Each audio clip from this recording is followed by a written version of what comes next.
Bonjour à tous, une fois n'est pas coutume, je commence cette émission avec un scoop pour les fins gourmets.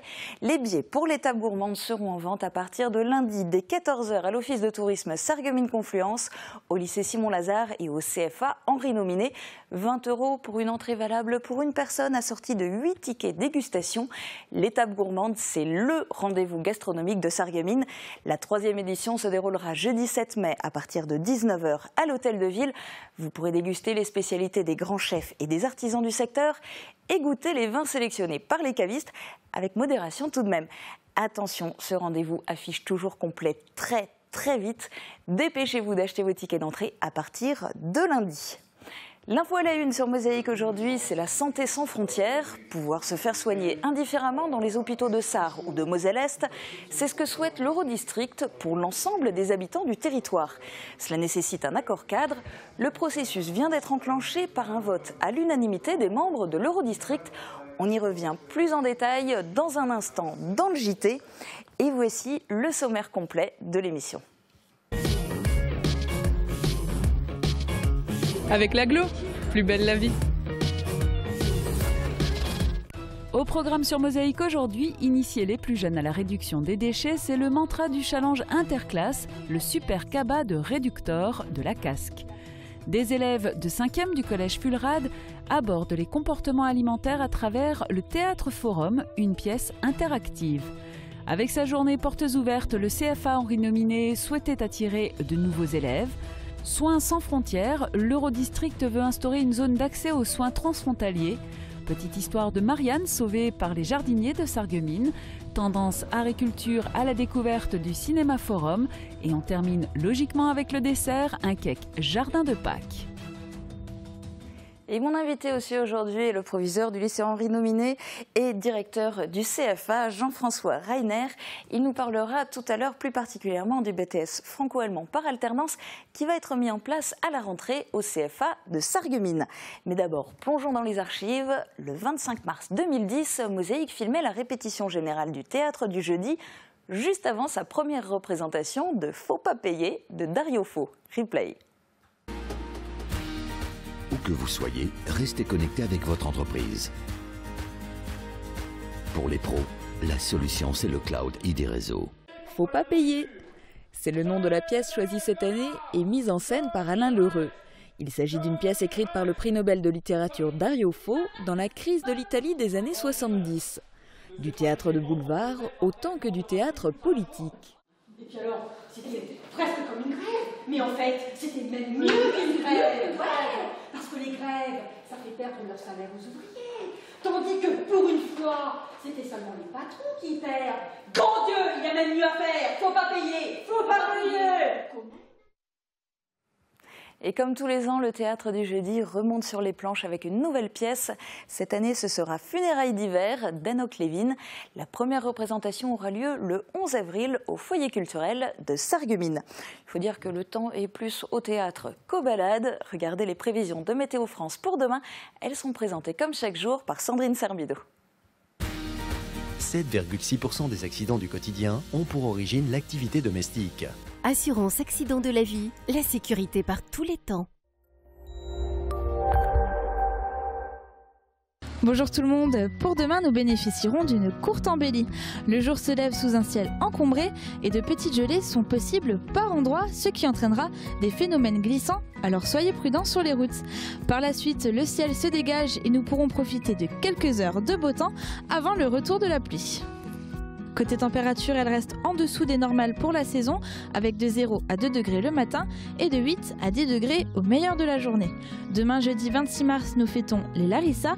Le soleil nous accompagnera de 8h20 à 18h50. Et aujourd'hui, nous retrouvons les élèves de l'option vidéo du collège de Sarralbe, et cette fois-ci pour nous parler de charrues et de bœufs, mais pas dans n'importe quel ordre. Je vous laisse en leur compagnie. Très bonne journée à tous et bonne route!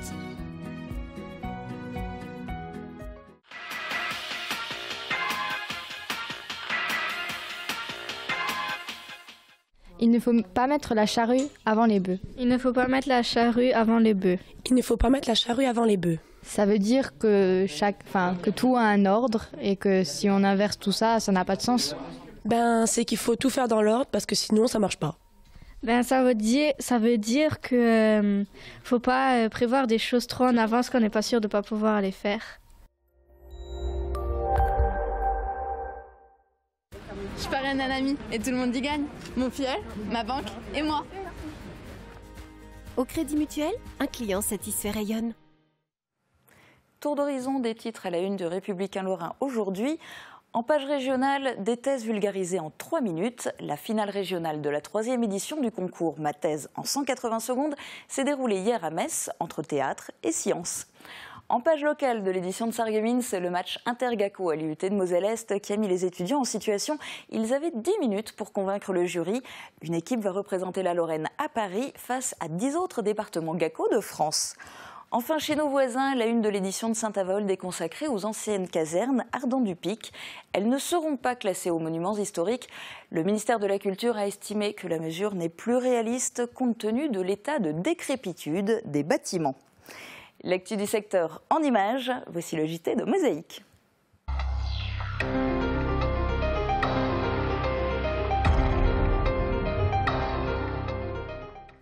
Pouvoir par exemple faire ses examens d'imagerie médicale à l'hôpital Robert Pax de Sarreguemines, pour ensuite se faire opérer du cœur au Herzzentrum de Völklingen, et le tout sans avoir de démarche administrative à accomplir ni d'accord préalable à obtenir, c'est ce que souhaite l'Eurodistrict pour chacun d'entre nous, et cela pourrait peut-être même devenir une réalité dès cet été.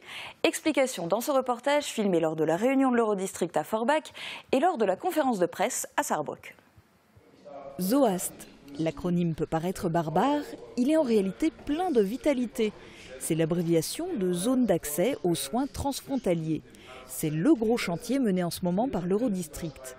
Une coopération sanitaire existe déjà depuis 2008 concernant les services de secours et depuis 2013, les patients du secteur de Forbach souffrant d'un infarctus peuvent être soignés au Herzzentrum de Völklingen.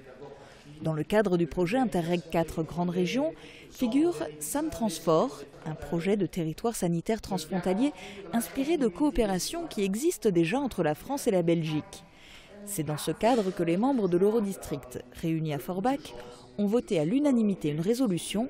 Ils demandent au gouvernement français et sarrois de lever tout obstacle administratif et financier. Pour le moment, il ne s'agit pas de tenter d'obtenir un accord binational pour des soins à l'échelle des 2 pays, mais une convention sanitaire à l'échelle de l'Eurodistrict.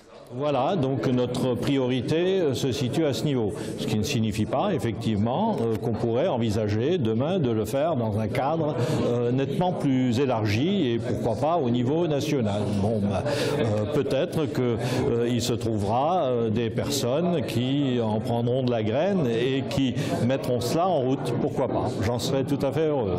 Concrètement, cela concernerait pour le moment côté français les arrondissements de Forbach et de Sarreguemines et côté allemand l'agglomération urbaine de Sarrebruck ainsi que les communes de Gersheim et Mandelbachtal. Cela permettrait aux patients de l'ensemble de ce territoire de se faire soigner indifféremment dans les établissements hospitaliers de Forbach, Frémin-Merlebach, Saint-Avold, Sarreguemines, Sarrebruck et Völklingen. Dans une première phase, pendant 2 ans, cela ne concernerait que certains services et certaines spécialités. La seconde phase devrait ensuite permettre d'élargir cette coopération à l'ensemble des soins et des services des hôpitaux frontaliers. L'Eurodistrict espère la ratification de cette convention sanitaire dès le mois de juillet. Côté français, c'est l'ARS, Agence régionale de santé, qui sera signataire après aval du ministère de la Santé. Côté allemand, les signataires seront les hôpitaux concernés et les caisses de maladies allemandes après aval au niveau national. Autre enjeu de société, la réduction des déchets. C'est essentiel pour la protection de l'environnement, d'où l'importance d'inculquer des bons gestes aux adultes comme aux enfants. À Blaise-et-Bercin, la classe de CE1, CE2 a mis en place des ateliers pour sensibiliser les écoliers à cette problématique. Cette action s'inscrit dans le cadre du challenge interclasse, le Super Cabas de Réductor, initié par la communauté d'agglomération Sarreguemines Confluence. Reportage de Thomas Drouin et Jean Birkel. Je vous laisse un petit peu regarder les différentes choses que j'ai apportées. La réduction des déchets passe sans doute par là. Quoi qu'on en pense, ces ateliers éducatifs s'inscrivent dans le programme d'éducation au développement durable voulu par l'Éducation nationale. Dans la forme, on privilégie l'aspect ludique en incitant les enfants à concourir pour le Super Cabas Réductor. Ce projet s'inscrit dans un partenariat entre l'agglo et l'inspection de l'Éducation nationale et dans le cadre du plan climat territorial et du programme local de prévention des déchets. Ce programme local de prévention des déchets a été initié en 2011 et s'est fixé pour objectif de réduire de 7% au minimum les déchets sur une période de 5 ans. Cela passe par différentes actions en direction de différents publics, qu'ils soient juniors ou seniors. À travers ce challenge, Super Kaba Reductor, l'idée est d'éduquer des écoliers et futurs consommateurs à la notion de consommation responsable, mais aussi qu'en impliquant les enfants, on atteigne les parents. J'espère que ça aura eu un impact. En tout cas, beaucoup, quand on discute comme ça, beaucoup me disent « Ah, j'étais au magasin, j'ai dit à ma maman qu'il valait mieux qu'elle mette les bananes directement dans le caddie plutôt que de les mettre dans un sachet. » Donc c'est un exemple parmi d'autres. Mais apparemment, oui, ça rentre déjà dans la tête de certains, quoi. Posez-vous vraiment la question, c'est quoi à la base? C'est quoi? On l'a appelé bourle de Sardaigne. Il est un peu utile et il sert à décorer la maison. La prévention de la production des déchets fait partie intégrante du plan climat territorial. À travers des actions simples, l'ADEME estime qu'il est possible de réduire de 26 kg le poids des déchets par habitant et par an, et donc de limiter les émissions de gaz polluants. Nourrir le corps et l'esprit, c'est tout un art. Le collège Fulrad de Sarreguemines a voulu pousser les élèves de 5e à la réflexion en leur proposant une pièce de théâtre pas comme les autres. Regarde. Et toi, jeune homme, tu m'as l'air de savoir très bien communiquer, rien qu'à te regarder. Je le vois, je le sens. Donc tu vas au moins sur scène, on t'applaudit. La méthode a de quoi déboussoler, mais le résultat est saisissant. Ces membres de la troupe des comédiens associés de Dijon ne sont pas là pour présenter une pièce, mais pour installer un théâtre-forum. L'idée est d'inciter à réfléchir et à libérer la parole autour de nos comportements. Cette troupe effectue environ 200 prestations par an dans des établissements scolaires et incite l'élève à faire des propositions de jeu. Est-ce que tu avais envie de serrer très fort Julien dans tes bras? La méthode a été développée avec des professionnels de la santé et des acteurs sociaux. La thématique du jour est la nourriture. À travers les scénettes, les collégiens saisissent certains phénomènes de groupe et ce qui peut amener à un comportement déviant. Ah merci les frites, trop bien. Oh du saucisson, c'est vrai que tu voulais pas. Direction maintenant le CFA de Sarreguemines. Depuis 3 ans, le centre de formation d'apprentis Henri Nominé organise une journée porte ouverte spécifique pour présenter ses formations à des futurs élèves potentiels. Un des objectifs est d'enrayer la baisse des effectifs. Reportage de Guillaume Desmonteil. Ça c'est... Après... Bienvenue au CFA Henri Nominé. Hier, le public était invité à découvrir l'éventail des formations proposées au 29 rue Jean-Jacques Kieffer. Contrairement au lycée, la journée porte ouverte se déroulait l'après-midi et le soir pour permettre aux apprentis et aux professionnels chez qui ils travaillent d'être présents. L'établissement propose des formations dans les secteurs de l'hôtellerie, de la carrosserie, de la mécanique et de la vente. Elles ne rencontrent pas toutes le même succès. Le CFA comptabilise actuellement 260 apprentis. Il est vrai que les effectifs sont un petit peu en chute ces dernières années et qu'on rencontre des difficultés de recrutement, notamment pour certaines sections, dans certains secteurs, le secteur de la mécanique notamment. Ce domaine d'activité pâtit de la situation économique difficile. Certaines entreprises rencontrent des problèmes de financement et ne sont pas prêtes à recruter des apprentis pour le moment. Il suffit en effet de se rappeler que certains garages ont fermé. A contrario, dans les domaines du commerce et de l'hôtellerie, les recrutements sont stables et relativement faciles. Les maîtres d'apprentissage sont à la recherche de jeunes et ces derniers parviennent à s'insérer professionnellement dans ces branches une fois leur période de formation terminée. On s'est intéressé à la promotion des jeunes qui nous ont quittés en juin 2014. Donc sur l'ensemble de la promotion, plus des 3/4 sont soit en poursuite d'études, soit ont décroché un emploi, un CDI ou un CDD. Et donc nous sommes assez satisfaits. Là aussi, les différences sont constatées en fonction des filières. L'insertion est sans doute plus facile dans le domaine de l'hôtellerie, puisque dans le domaine de l'hôtellerie, il y a un certain nombre de postes qui sont offerts. Dans le domaine du commerce, ce sont plutôt des CDD que décrochent les jeunes, puisqu'il y a un plus grand turnover. Mais je pense que rapidement, nos voisins nous proposeront aussi, nos voisins allemands, je pensais maintenant à l'Allemagne et à la Sarre, qui sont à la recherche de jeunes gens de force vive. Et c'est justement le thème qu'on va aborder tout de suite. Jean-François Reiner, bonjour. Bonjour. Alors on vient de le voir, la conclusion du reportage, c'est de se tourner vers l'Allemagne. Et finalement, c'est complètement ce que vous allez faire dès la rentrée au CFA Henri-Nominet. Oui, absolument. Alors, cette problématique, qui est celle de l'apprentissage franco-allemand, part tout simplement d'une signature d'un accord cadre entre la région Lorraine, le Land de Sarre et donc l'Académie de Nancy-Metz. Cet accord cadre prévoit effectivement l'opérationnalisation de l'apprentissage franco-allemand. Donc concrètement, vous, ce que vous mettez en place à partir de septembre, c'est quoi? Alors très concrètement et à titre expérimental, donc nous avons un BTS, négociation relations clients, qui se met en place pour 14 apprentis, avec 2 entreprises allemandes, il s'agit de Globus et Möbel Martin. Pour le moment, pour l'ensemble de ce BTS, il n'y aura que ces deux entreprises-là ou potentiellement d'autres qui vont s'ajouter? Effectivement, pour l'instant, il s'agit d'un BTS que nous allons mettre en place et qui est à titre expérimental. Nous avons essayé d'acquérir un savoir-faire sur la mise en place de ce type de BTS. Un comité de pilotage académique régional et avec nos partenaires allemands est en place et fonctionne. D'autres opportunités vont sans aucun doute se faire jour. Il y a là beaucoup de travail, effectivement. J'ai envie de vous dire, à l'heure de l'Europe, depuis le temps qu'on nous parle de l'Europe, en fait, rien n'est uniformisé. Est-ce que ça a été difficile à mettre en place? Alors, il a fallu effectivement un certain temps de travail. Alors, nous avons tout d'abord réglé un certain nombre de problèmes qui étaient des problèmes juridiques. Il s'agit de problèmes juridiques tels que le contrat de travail. Ce contrat est de droit allemand.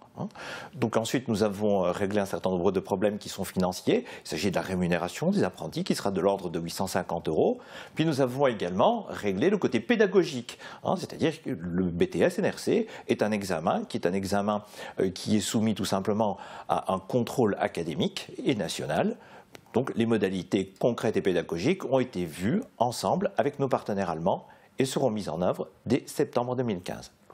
Et concrètement, pour les apprentis, ça va se passer comment? Puisque droit du travail allemand, ça veut dire par exemple travail 40 heures hebdomadaires. Absolument. C'est 40 heures hebdomadaires lorsque les apprentis sont en entreprise et ce sera 35 heures lorsque les apprentis sont en entreprise, au CFA. Alors au CFA, 35 heures, qui est un différentiel de 5 heures, qui seront mises à profit pour essayer d'améliorer les compétences de tous nos jeunes vis-à-vis de la langue de notre voisin, la langue allemande. Oui, parce que tous les acteurs du secteur économique le disent des deux côtés de la frontière. Le gros problème qu'on a, c'est le bilinguisme. On n'arrive pas à trouver suffisamment de jeunes qui soient, pas forcément complètement bilingues, mais qui aient en tout cas un vrai bon niveau, quoi. En tout état de cause, alors ce vrai bon niveau, on va essayer de le compléter, notamment par des cours supplémentaires, comme je l'ai dit, mais aussi par la technologie qui s'exprimera en langue allemande. On peut dire qu'avant tout, c'est l'envie d'y arriver, l'envie de réussir, de s'investir sur ce champ-là, s'investir sur le relationnel et sur les connaissances de l'allemand. Je pense que nos jeunes sont tout à fait aptes à le faire. Il se trouve évidemment que nous avons des partenaires qui peuvent nous aider, notamment le Goethe-Institut, qui nous facilite les choses de ce côté-là. L'avenir, est-ce que ça veut dire aussi, parce que finalement pour le moment c'est expérimental, mais est-ce que ça veut dire d'un côté créer plus de BTS par alternance avec les voisins allemands, et est-ce que ça veut dire aussi pour ces apprentis sortis du BTS trouver facilement du travail en Allemagne? Alors il est certain que nos partenaires actuels, donc Globus et Möbel Martin, ont l'intention d'embaucher ces apprentis. Donc une embauche se fait jour. Il s'agira évidemment de valider les compétences, notamment par l'examen terminal, mais aussi par un relationnel efficace entre l'apprenti et la société. Par-delà, d'autres BTS risquent-ils de se mettre en place? Bon, l'avenir va nous le dire. En tout état de cause, je pense que ce n'est pas à exclure, puisque les informations dont nous disposons à l'heure actuelle sont des informations plutôt positives sur ce sujet. Et donc on en parlera au fur et à mesure. Et puis vous le disiez, le recrutement est en cours, il reste quelques places. Donc on va tout simplement dire aux jeunes intéressés de prendre contact avec le CFA. Merci beaucoup d'être venu. Merci pour vos précisions. L'émission continue dans un instant. Alors on va aller au jardin des archives municipales, au Cinéma Forum et dans la cuisine de Laurence Laguna, juste après la pub. Du 13 mars au 17 avril, la ville de Sarreguemines vous propose la 17e édition du festival Mirerai de Plate, festival de langue francique et des langues de France. Au programme de cette édition exceptionnelle, une magnifique exposition sur les métiers exercés par les exilés lorrains aux États-Unis à la fin du 19e siècle. Du théâtre, de l'humour, des conférences, de la chanson, sans oublier le traditionnel bal folk le 11 avril. Tout un programme à découvrir sur www.sarreguemines.fr.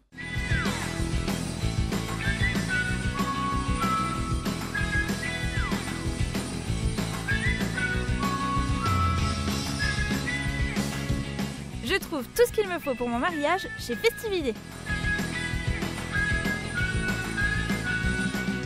Festividé, Festividé, des idées toutes faites. Une remise à niveau, une aide aux devoirs, une préparation au bac ou au brevet, faites appel à Excellence et Réussite, la référence des cours particuliers à Sarreguemines.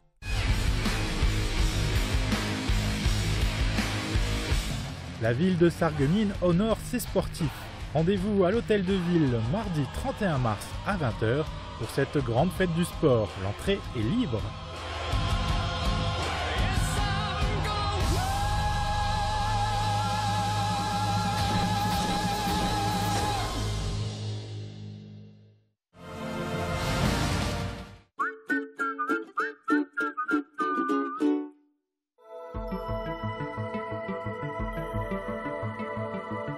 AVS. Notre métier, vous accompagner.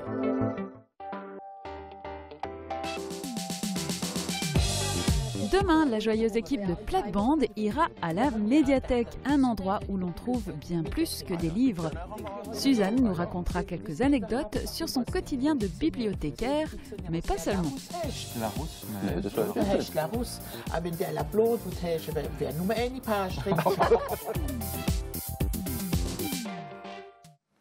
Dans le jardin des archives municipales de Sarreguemines se trouve un buste de Marianne. S'il a été installé là, c'est pour le protéger d'éventuels vandalismes. Car ce buste a connu une drôle d'aventure. C'est la petite histoire du jour.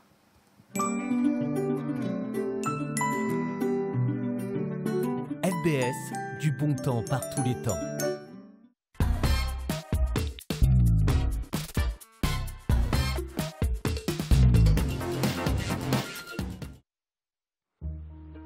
Ce buste de Marianne est l'œuvre du sculpteur sarregueminois Joseph Zeiser. Au départ, c'est dans la cour de l'école pratique rue Fulrade, en 1921, qu'elle est installée. Une dizaine d'années plus tard, elle déménage au parc municipal. Au début de l'occupation allemande, le jardinier Max Meyer, responsable de la serre municipale du parc, a l'idée de la cacher en l'enfouissant dans la chambre noire. Une petite maisonnette sans fenêtre remplie de bonne terre dans laquelle on faisait hiverner certaines plantes. Marianne y passa toute la guerre pour ne réapparaître qu'à la Libération. C'est dans le parc des archives municipales qu'elle coule aujourd'hui des jours tranquilles. Tendance Agriculture poursuit son tour d'horizon des lieux culturels du secteur avec un arrêt aujourd'hui au Cinéma Forum. En plein cœur de Sarreguemines, cet ensemble de 8 salles propose quotidiennement des films pour tous les goûts. Jean-Marc Carpels nous a accueillis pour nous présenter plus en détail son cinéma et nous éclairer un peu sur ce monde des salles obscures. Avec Virch Menuiserie, votre maison devient tendance.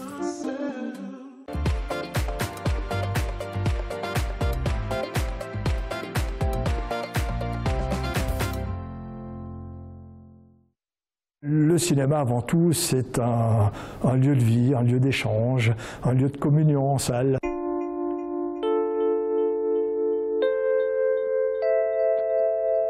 Quand toute une salle ressent la même émotion, c'est palpable quand on rentre dans une salle et c'est ce qui fait un peu la beauté de notre métier. L'établissement compte 8 salles pour un total de 1380 fauteuils. Bourg-en-Mallan, on n'est pas loin d'exposer entre 250 à 300 films par an. Ce qui est également en moyenne draine autour de 220 à 240 000 spectateurs par an. Alors quand on prend effectivement le bassin de vie de Sarreguemines, un établissement de 8 salles est plutôt un gros établissement pour ce type de ville moyenne. Je dis souvent qu'il y a quasiment 150 à 200 films qui se mettent automatiquement en place, tout simplement pour faire vivre économiquement notre établissement. Mais pour les films où nous avons des choix, naturellement que j'agis prioritairement en fonction de la qualité du film. Et c'est là qu'intervient un peu notre patte au niveau de la programmation. Il faut dire que dans un premier temps, le cinéma reste avant tout une distraction. Mais au fur et à mesure qu'on y prend goût, je pense qu'il y a une certaine éducation du public. Et à partir de là, on vient également chercher autre chose, c'est-à-dire un lieu de réflexion de temps en temps avec un débat à la clé, ou alors explorer un thème, le point de vue d'un réalisateur sur un thème précis. Je pense que ça participe naturellement à la culture générale de tout un chacun.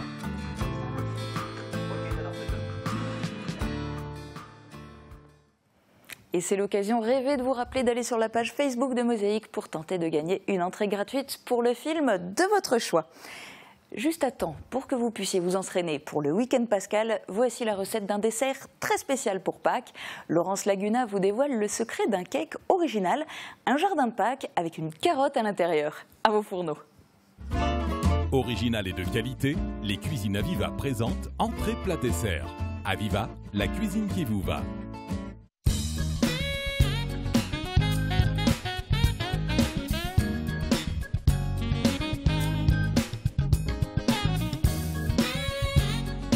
Bonjour, vous êtes bien chez Recettes Gourmandes de Laurence. Aujourd'hui, ce sera gâteau de Pâques, les petites carottes poussent. Pour ce gâteau, commencez par la préparation couleur orange. Faites d'abord blanchir les œufs et le sucre, puis ajoutez la farine et la levure. Ajoutez le beurre fondu, puis fendez la gousse de vanille et récupérez les graines. Ajoutez au mélange et enfin ajoutez le colorant. Pour faire du orange, il faut 3 gouttes de colorant rouge et 9 de jaune. On peut doubler les 2 doses selon l'intensité voulue. Versez la préparation sur une plaque carrée garnie de papier sulfurisé et faites cuire environ 30 minutes à 180 degrés. Lorsque la pâte est cuite et refroidie, découpez des formes de carottes identiques. En les mettant ensemble, vous devez pouvoir combler toute la longueur d'un moule à cake grand format. Placez vos carottes dans le moule à cake, pointe vers le haut et préparez l'appareil au chocolat. Faites fondre le beurre avec le chocolat au micro-ondes, puis faites blanchir les œufs avec le sucre. Ajoutez progressivement le chocolat et le beurre fondu. Ajoutez ensuite la farine, le cacao tamisé et la pincée de sel. Versez la préparation tout autour des carottes dans le moule à cake et enfournez pour 50 minutes à 160 degrés. Laissez refroidir, puis terminez par la décoration. Faites bouillir la crème et le miel et ajoutez le chocolat en morceaux, puis le beurre.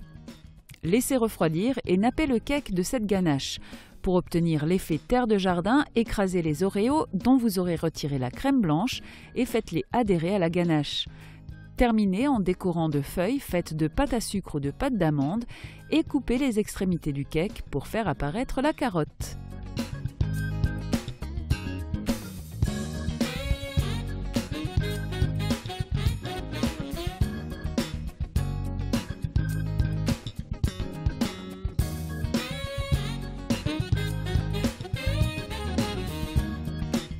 Alors, la petite astuce du chef, c'est que vous pouvez remplacer la petite carotte par un lapin, par un œuf, une petite étoile ou un cœur pour la Saint-Valentin.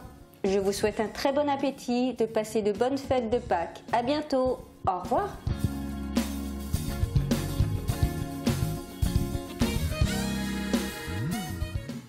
C'est la fin de cette émission. Demain, vous avez rendez-vous dès midi sur Mosaïque avec Jean Birkel. Très bonne journée à tous. À bientôt.